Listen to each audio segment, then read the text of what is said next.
Obrigada, Sra. Presidente. Mantemos-nos no tema, Sra. Presidente, por considerarmos que é sobremaneira importante desmascarar o discurso fraudulento do Governo. Sra. Presidente, Senhoras e Senhores Deputados, os resultados divulgados pelo INE do inquérito às condições de vida e ao rendimento dos portugueses relativos ao ano de 2012, embora não sendo surpreendentes, são muitíssimo preocupantes. Não são surpreendentes porque, na verdade, o instrumento que o Governo tem usado para atingir os seus objetivos é o fabrico de pobreza, tal como temos insistentemente denunciado, através do aumento brutal dos impostos, dos cortes salariais, do corte das pensões, do corte nos apoios sociais. É o alargamento da pobreza entre as famílias que o Governo PSD-CDS usa para a sua estratégia orçamental, demonstrando uma insensibilidade social dilapidadora. A pobreza é a condição do sucesso que o Governo anda por aí a apregoar que conseguiu. E é confrangedor perceber que a desgraça das famílias portuguesas é o sucesso do Governo.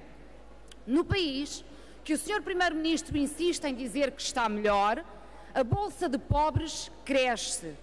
O risco de pobreza aumentou em 2012, sendo 2 milhões os portugueses que se encontram nesta situação. E ninguém tem dúvidas que depois das políticas que o Governo, a União Europeia e a Troika impuseram, a realidade é hoje, em 2014, ainda mais grave e assustadora.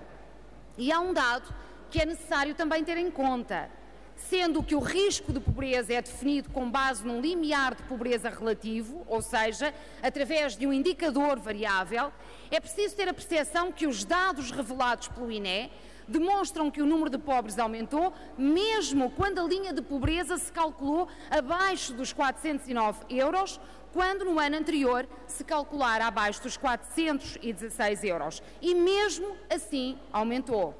Ora, se a linha de pobreza a se aferir com base no valor de 2009, ainda mais alto, o que o INE nos diz é que hoje 1/4 da população portuguesa está na pobreza, isto já sem falar de muitos outros portugueses que se encontram em situação de privação material severa.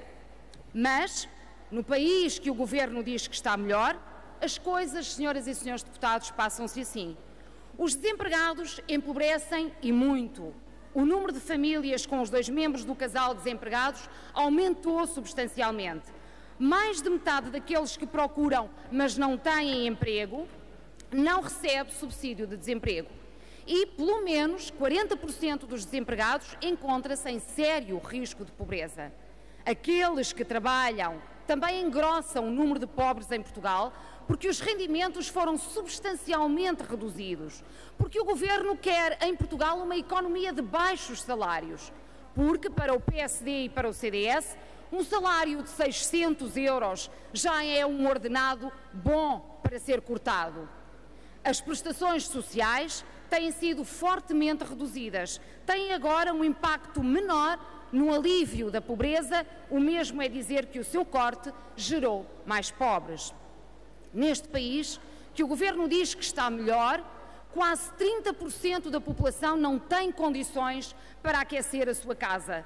Há famílias a endividarem-se perante os bancos para manterem os filhos a estudar e 1/4 dos jovens não tem possibilidades financeiras de acesso a atividades extracurriculares. De resto, crianças e jovens são das maiores vítimas da pobreza. Hoje, quando perguntamos aos jovens o que querem fazer no futuro, já nos indicam o país para onde gostariam de emigrar, em vez de nos referirem à atividade profissional que gostariam de desenvolver. E isto, senhoras e senhores deputados, é um indicador da falta de esperança que mora neste país com este Governo. As famílias com descendentes caem mais facilmente no limiar da pobreza devido aos encargos necessários para criar os filhos. E depois vem o Governo falar da necessidade de termos uma mais elevada taxa de natalidade. Como? Com que meios? Fazendo que opções? Daqui afirmamos, a política do Governo é ela própria promotora de um crescimento populacional deficitário. Em Portugal, as desigualdades sociais são ainda mais gritantes hoje em dia. A distância entre os 10% mais ricos e os 10% mais pobres acentuou-se, o que prova que o Governo põe os mais frágeis a pagar a fatura e não tem nenhuma ética social. Dizia há tempos o Sr. Primeiro-Ministro que o seu limite era a ética social. A prática demonstrou que a direita não tem limites. É por isto e por muito mais que ao longo dos tempos o PEV tem vindo a salientar que é preciso inverter o caminho seguido até aqui. O país não para de definhar por este caminho e com este Governo essa inversão não se dará. Vem aí mais austeridade para reduzir o déficit nos anos seguintes, sempre a obsessão do déficit. PS, PSD e CDS colaram-nos a essa lógica através da aprovação do Tratado Orçamental, estrangulando o país na sua capacidade de desenvolvimento. E bem pode agora vir o Sr. Deputado Luís Montenegro dizer que não vem aí mais cortes nos salários e nas pensões. Ao que é que chamará o Sr. Deputado o agravamento da contribuição para a ADSE? É um aumento de rendimento? Ao que é que chamará o Sr. Deputado a nova tabela salarial para a função pública? É uma valorização de rendimentos, seja por via dos impostos, de taxas, de contribuições ou de outra coisa qualquer?